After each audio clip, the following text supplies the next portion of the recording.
It was 1915, the beginning of a new year, the beginning of new hopes.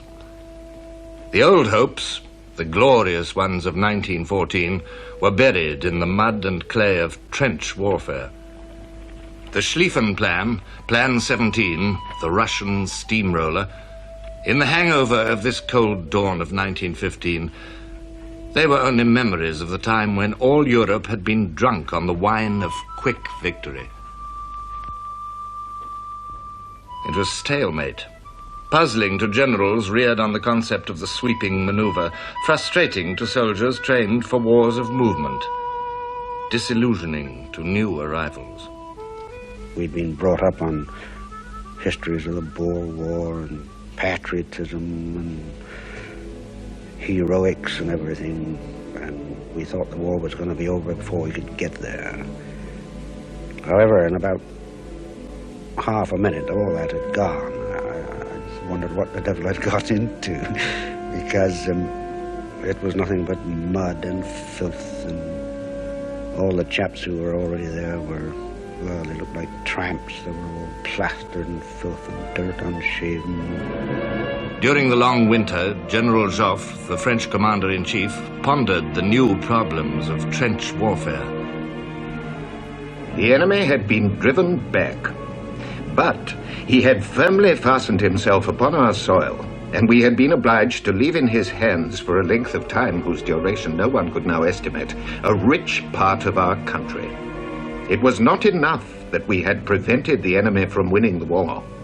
It was essential to achieve a complete victory over him, reconquer Belgium, the north of France, and our precious provinces of Alsace and Lorraine. This was the heartbreaking problem which faced me. To hold their conquests, the Germans were building a fortress. They threw up earthworks, they dug defensive interlocking trench systems, they strengthened their lines with barbed wire and machine guns. Wire and guns saved men to form a new striking force. Falkenhayn, chief of the German General Staff, had wanted to use it to smash the British into the sea while they were still weak in numbers. But Germany had two fronts, west and east, and in the east, the Russian masses were pressing Germany's Austrian allies back and back into the Carpathian passes. Beyond were the rich plains of Hungary's homeland. Falkenhayn had to give up his plan to attack the British. The need for some relief to the Austrians by means of an attack in another spot became imperative. With a heavy heart, I had to make up my mind to employ my only available reserves in the east. For this relief attack, Falkenhayn chose the Masurian Lakes region of East Prussia, where the Russians still occupied a wide tract of pine forests and lakes, carved out by the glaciers in the ice ages of long ago. Now it was winter, January 1915. Through blizzards and temperatures below zero, men and beasts of two German armies moved up to their assault positions opposite the Russian 10th Army. The German plan was bold and simple. Outflank the Russians from the north, curl round them, and herd them into the forest of Augustov and destroy them. By the beginning of February, just as the Germans were ready, fresh blizzards screamed through the endless forests, piling snowdrifts across the roads and tracks. Movement became almost impossible. But Hindenburg, the dour and massive commander-in-chief, gave the order to attack. On February the 8th, the two German armies struck. Behind fire from batteries of howitzers, they stormed forward, driving the Russians before them.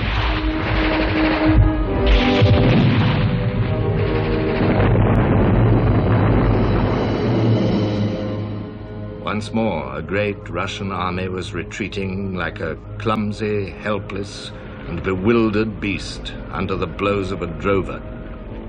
For 10 days, 350,000 men floundered through the snow to escape the German pincers, but always they were remorselessly shepherded south and surrounded.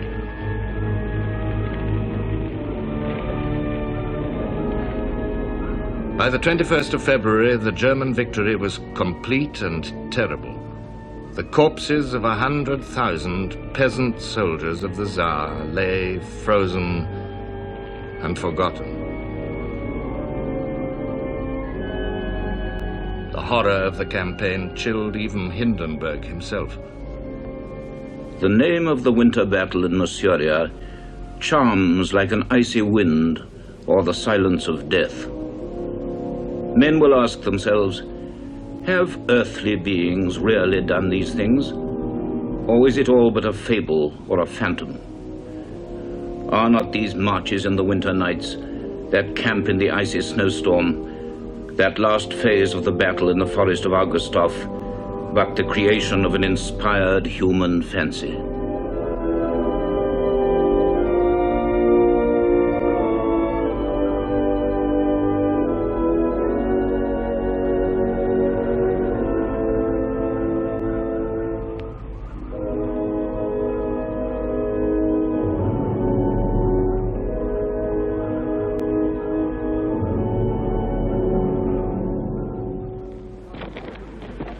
The people of Petrograd were told the stark facts of the disaster. 100,000 dead, 110,000 prisoners, and 300 guns lost. But the reason for the defeat was concealed from them. The Russian army was starved of weapons and ammunition. In December 1914, the Russian Chief of Staff at the front had written to the Minister of War, "The men are saying, why should we perish of hunger and cold, without boots? The artillery is silent, and we are killed like partridges." Russian prisoners liberated by the Cossacks abused their rescuers. Who asked you to rescue us? Fools. We don't want to hunger and freeze again. The Russian guns needed 45,000 shells a day. In February 1915, Russian factories were supplying them with only 20,000. This was not a war for soldiers alone. It was a war for industry, too. And only Germany, the most modern industrial power in Europe, was equipped for it.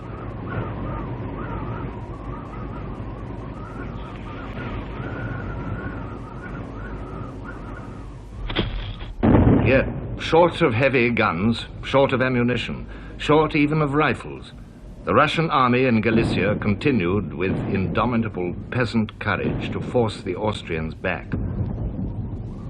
Before them stood the Austrian fortress of Przemyśl, the last rock against the Russian tide that threatened to engulf Hungary.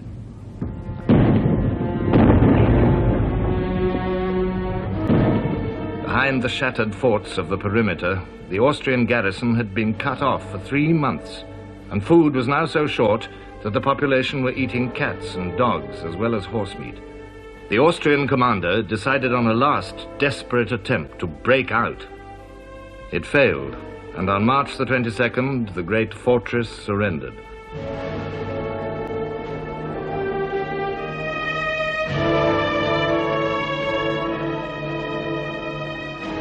"107,000 men and 20,000 sick and wounded fell into Russian hands at Przemyśl. Croats and Ruthenians and Hungarians and Germans, the unwilling and the willing soldiers of the Emperor Franz Joseph. The feeble state of the Austrian army haunted Falkenhayn. The appeals of the Austrians for assistance never ceased. Symptoms of disintegration became more and more evident in formations of Czech and Southern Slav recruits. Once more, Germany had to help Austria against the Russians. But how? Hindenburg and Ludendorff still passionately believed that the war could be won in the East. They repeatedly told the Kaiser that if only enough forces were given them, they could destroy the whole Russian army by huge pincer movements. But in the end, the Kaiser rejected their grandiose ideas and accepted Falkenhayn's less ambitious plan. Falkenhayn proposed a breakthrough between the towns of Gorlice and Tarnów, followed by a lightning pursuit across the communications of the Russian armies that threatened Hungary. It wouldn't win the war, but it would be a smashing blow that would paralyze the Russian army. April brought Europe her first wartime spring.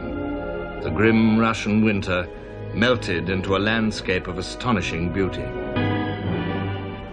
The troops of Falkenhayn's striking force settled down for the long train journey to the wide horizons of the east.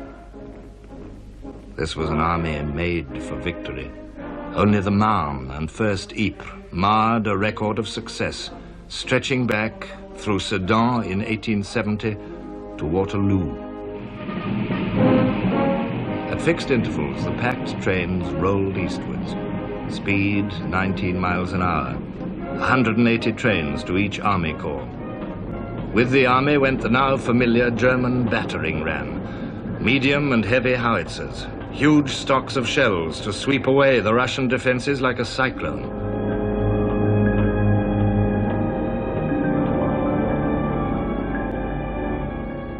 The breakthrough was to be made by the 11th Army under von Mackensen. His orders were clear. The 11th Army must make quick forward progress. This is of fundamental importance. Only in speed lies the guarantee that we shall be able to stop the enemy bringing up his reserves. By the 28th of April, 170,000 men and 1,000 guns had been slotted into an 18-mile front. No shortage of ammunition here. Falkenhayn wrote, By the spring of 1915, GHQ was relieved of any serious anxiety with regard to munitions supply. May the 2nd. From 6 till 10 in the morning, 1,000 guns, half of them heavy, smashed the Russian defenses to shreds.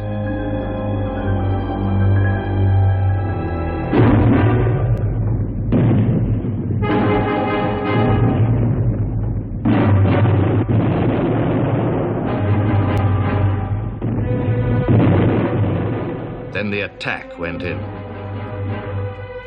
Neither fire nor trenches nor barbed wire could stop the assault, although our ranks became thinner and thinner. After 35 minutes, and despite the tropical heat, we reached the enemy. The Russians clung ferociously to their trenches, but in another 10 minutes the job was finished. Von Mackensen signaled to the Kaiser, I report to your Majesty that the order to make the enemy's positions in the Carpathians untenable has been carried out. The enemy is in retreat along the whole line.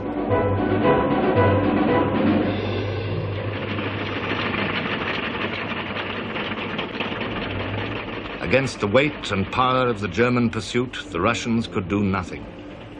A Russian commander wrote, The retreat from Galicia was one vast tragedy for the Russian army. No cartridges, no shells.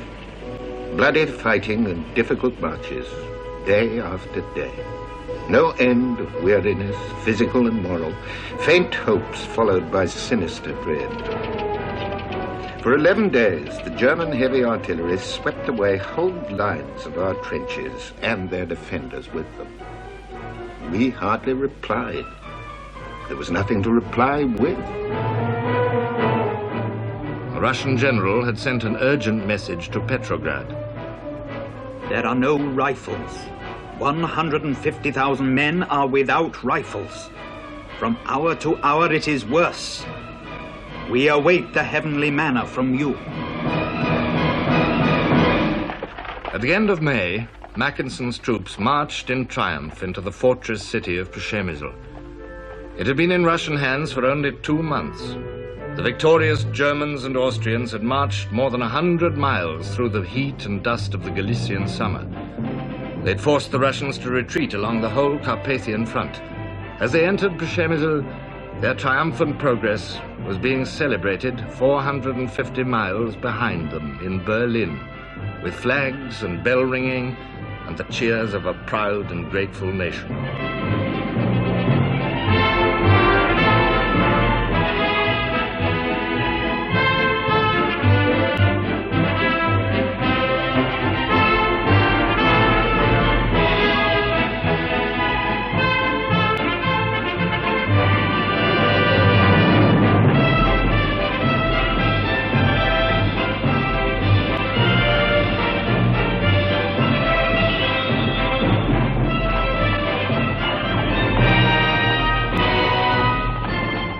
fall of Przemyśl marked yet another stage in the dumb but terrible agony of the Russian peasant armies. The Russian soldier was a very good soldier, provided he was properly led. But without officers, say officers were wounded or killed, the simple Russian mushik had not much initiative. After all, they were mostly peasants, very simple, good-natured men, very big and tough, but without guidance, they were lost. And very often, they, to our great surprise, they surrendered in droves.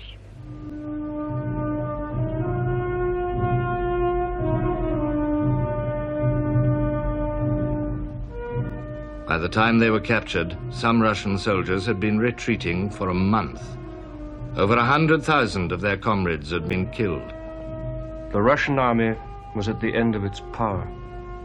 The uninterrupted fighting in the Carpathians had costed heavy losses. The deficit in officers and men was terrifying. The lack of arms and ammunition was catastrophic.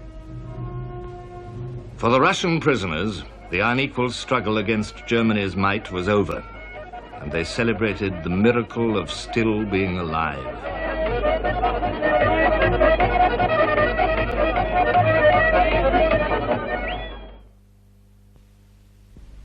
On the Western Front, spring brought new hope. It was the time for battle again, and the Germans knew it. Their 400 miles of trenches, behind barbed wire, sometimes as thick as a thumb, walled the French off from their lost lands. As the weather improved, the French would be coming to take them back. The Germans watched and waited for the attacks they knew must come. Opposite them, sometimes half a mile away, sometimes only 20 yards, the Allies also waited.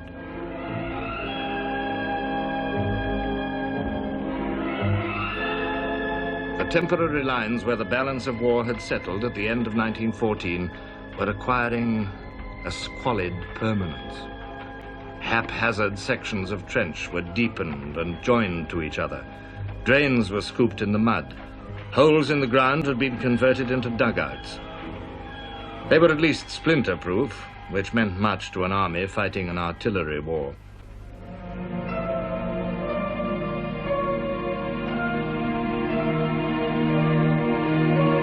The soldiers knew something must happen soon. A French dragoon wrote, In spring, the benumbed army stirred itself, stretched its legs, and awoke to the fact that a new era was about to begin. The change took place with the greatest mystery. Rumors, coming no one knew where from, began to circulate. The basic question of 1915 was, could the Allies break through the German defensive works? Lord Kitchener expressed the widespread doubts. I suppose we must recognize that the French army cannot make a sufficient break through the German lines of defense to cause a complete change of the situation. The German lines in France may be looked upon as a fortress that cannot be carried by assault. But the Germans left General Joffre, the French commander-in-chief, with no choice. The best and largest portion of the German army was on our soil, with its line of battle jutting out a mere 5 days' march from the heart of France. This situation made it clear to every Frenchman that our task consisted in defeating this enemy and driving him out of our country. But how?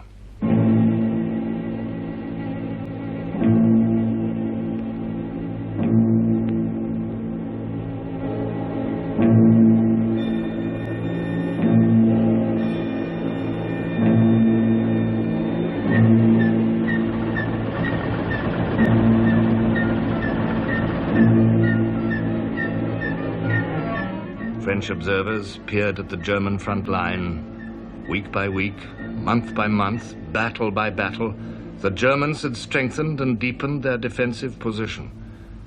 From behind the trenches, the gun flashes told the Allies of the power and numbers of the artillery supporting the German soldiers.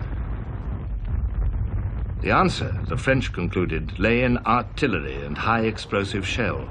Given enough, the infantry would merely occupy German defenses already ploughed up and made harmless.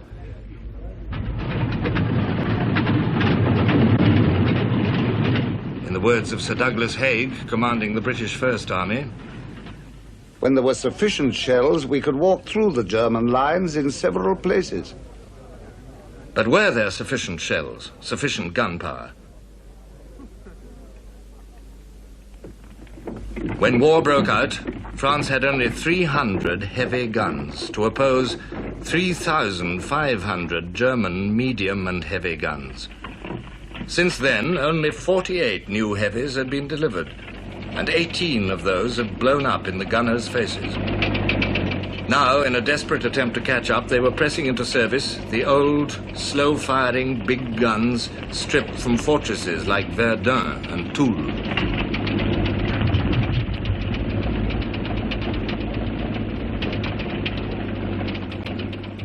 The BEF by the first half of 1915 had only 10 heavy guns per division against the German 20.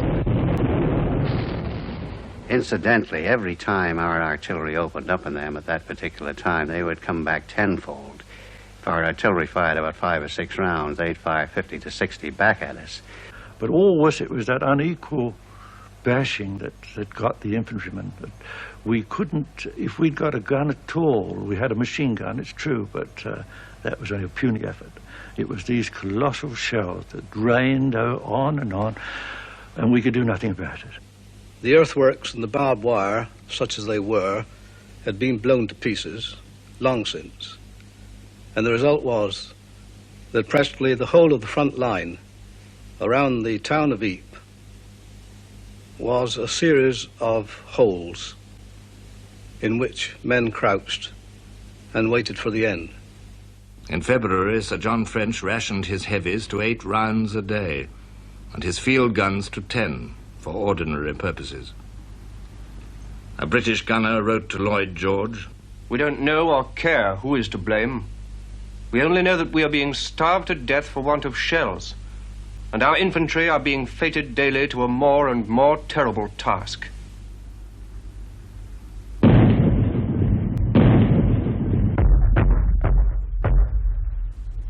Trench mortars and mine throwers were lacking too. The soldiers of the country that thought itself the workshop of the world were reduced to homemade equipment. They invented the hairbrush grenade, a slab of gun cotton fastened to a piece of wood and lit with a match or cigarette. There was also a jam tin filled with shredded gun cotton and nails. Some units improvised trench mortars. A corporal said to me, "Come along here, we're going to let our mortar off. Come and have a look at it." It was a homemade mortar. It looked to me like a piece of rainwater pipe, and it was bound all round with what appeared to be a leather thong to take the resistance. There was a plate bolted on the back and a touch hole with a piece of fuse in it. The charge was a screw of gunpowder in a paper screw, and the bomb was a jam tin filled with explosive. They lit the fuse and all stood well away. Well, the bomb just went off, whizzed over, tumbled over 2 or 3 times and dropped somewhere near the German trench and went off with a big bang. The French had to improvise too. In some parts of the country, the manufacture of munitions became a cottage industry.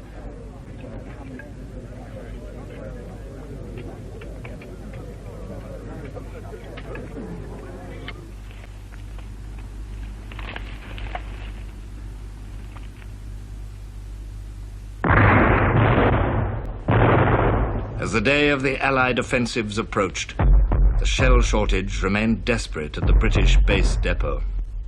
It was the base ammunition depot for the Southern armies, and it was, I suppose, an ex-builder's yard. Consisted of about a couple of sheds, room to put a couple of railway trucks or wagons in, and the total stock couldn't have exceeded about 2,000 rounds of ammunition of all kinds. We used to issue it in half dozens, and sometimes single rounds to some of the bigger batteries. And I suppose one day's loading would be a couple of railway trucks. And of course it was perfectly absurd. The ammunition we had was treated as if it were gold ingots. It was laid out in very neat rows. It had to be counted every day and lined every day and dusted every day. Early in 1915, the Allies began a series of attacks to wear down and soften the German defenses. Suddenly, a thunderclap right beside us. An enormous fountain of black smoke seems to spring out of the ground, hurling hundreds of clods up to the sky, and they rain down like hailstones on our heads. It's a heavy melinite shell just a few feet away. We run in all directions. Then, one by one, we recover. The French spring offensives cost them 240,000 men, killed or wounded. On March the 10th, the British attacked at Neuve-Chapelle. There were enough hoarded shells to smash the German front line trench, but the German second line was not destroyed. The attack could go no further.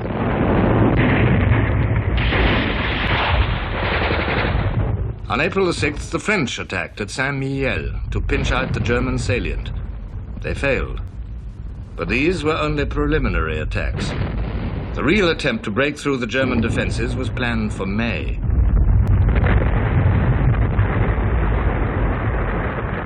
But it was the Germans who attacked on April the 22nd.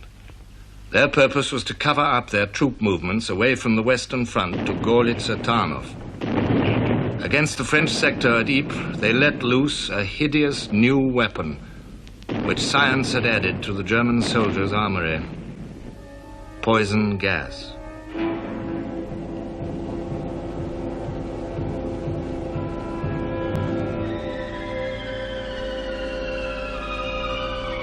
And about 4 o'clock in the afternoon, there was a very heavy bombardment started, and a little later on, we saw the effects of this. The first thing was hundreds of French troops running away. They were just like ants. They weren't sticking to roads or paths or anything else. They were all over the fields and breaking through hedges and everything. No arms, they'd all gone. They're clutching their throats and saying gas, gas, and so on. We tried to rally them as they got level with us, and they wouldn't stay, and all we got from was alley man, bomb, my lad. And they kept going, and we got orders to turn around and shoot them, which we did, run away from us. And momentarily we looked, and here we saw this green cloud coming along the ground. The gas attack made a gap in the Allied lines 4.5 miles across. The Canadians were thrown into the breach, and for 3 weeks they held on alongside British and French troops and braved the new horror.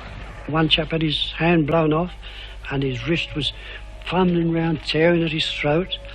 The effect of this gas was to form a sort of foamy liquid in one's lungs, and more or less in time drown one, if you were unlucky. Because a lot of the men died pretty quickly. Others were soon down, dying. They were in fact drowning from this beastly foam coming up from their lungs. There must have been 200 or 300 men, and they were wriggling and wreathing in all positions, tearing at their throats, their faces black. And an RAMC sergeant, he stood by there, and he looked, well, I've never seen a man look so despondent. He says, "Look at the poor bastards," he said, "we can't do anything for them." A young German officer wrote, "The effects of the successful gas attack were horrible. I do not like the idea of poisoning men. Of course, the entire world will rage about it at first, and then imitate us." This was the day when the last vestige of glamour and glory went out of war.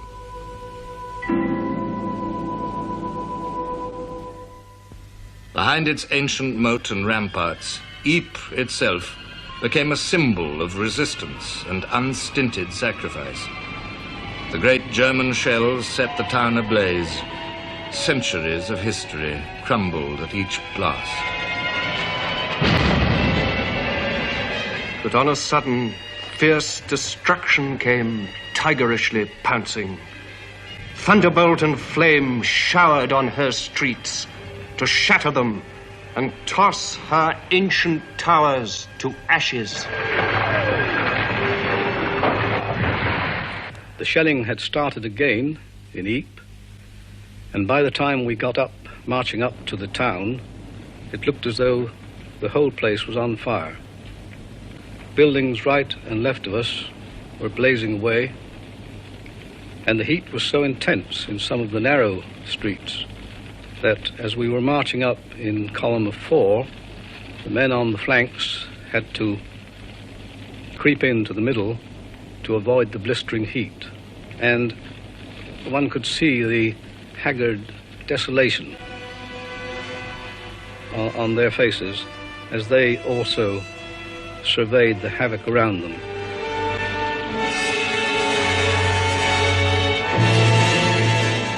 The German attacks at Ypres rammed home the terrible lesson. This was a new kind of war, a war of engineering and chemistry and industrial power. The German successes at Ypres and in Russia had been gained in the Ruhr. Lloyd George, the British Chancellor of the Exchequer, saw what the Allies were up against. The Germans and Austrians, between them, had, even at the commencement of the war, much larger supplies of war material and more extensive factories for the turning out of supplies than the Allied countries possessed. And they have undoubtedly since made much better use of their manufacturing resources for the purpose of increasing that output. Germany is the best organized country in the world, and her organization has told. In Britain, guns and shells were still being produced by a system designed for small armies and small wars. The main supplier was Woolwich Arsenal. Woolwich was an arsenal, not a factory like Krupp's, geared for mass production. By the spring of 1915, the War Office had placed munitions orders with over 2,500 firms in Britain. But there is a long gap between demand and delivery. Less than a quarter of what had been contracted for was actually delivered in time, and no attempt had yet been made to mobilize the whole of British industry. For Lloyd George, a crusader by nature, here was a cause. Soldiers were dying in France, and muddle and inefficiency at home were letting them down. On February the 22nd, he wrote to Asquith, the Prime Minister. I sincerely believe that we could double our effective energies if we organized our factories properly. All the engineering works of the country ought to be turned on to the production of war material. While this process is going on, the population ought to be prepared to suffer all sorts of deprivations and even hardships. On May the 9th, the French and British armies launched a new offensive. The British artillery had enough shells for only 3/4 of an hour's bombardment, and 9 out of 10 shells were shrapnel, useless to smash deep defensive works. Once more, the Allied soldiers opposed their muscles and flesh to the cruel lash of German steel. Half of us were knocked out, either killed or wounded. And going across the meadow, there were a lot more killed. And we all stopped and laid down, trying to get what shelter we could from the tremendous rifle fire which was coming over. And then a sergeant just in front of me jumped up and said, "Come on, men, be British." We jumped up and followed him, and he ran about 6 yards and he went down. Well, we ran on about another 20 yards toward the German trenches. The German trenches were literally packed. They were standing about 4 deep, firing machine guns and rifles straight at us. The attack on the Aubert Ridge had been stopped in its tracks. But the worst of the shell and gun shortages was yet to come in the offensive at Festubert a week later. We were in a battery of 15-pounders, 4 guns, and consistently short of ammunition. being allowed 4 rounds per day for registering, etc. As the intensity of the battle grew to May the 24th, we ran completely out of ammunition and were left there absolutely helpless. Silent guns, a mutilated army, spring hopes dashed. Yet all this was still hidden from the British people at home. In their censored newspapers, they read comforting accounts of devastating British gunfire. At 5 a.m., the bombardment began. Then the infantry swept forward. The dazed German soldiers in their frontline trenches were helpless under the weight of the intense bombardment and determined attacks of our British men. It was Sir John French himself, the commander-in-chief in France, who put an end to the conspiracy of silence over shells. He told the story of the shortages and their effects to the military correspondent of the Times. On the 14th of May, the truth was out. The infantry did splendidly, but the conditions were too hard. The want of an unlimited supply of high explosive was a fatal bar to our success. The reality of the war was at last coming home to Britain, as it had already to the French and the Russians. The reality of a new kind of war, a war of industrial might in which Germany was so far overwhelming. This was a war which France and Britain had hardly begun to fight.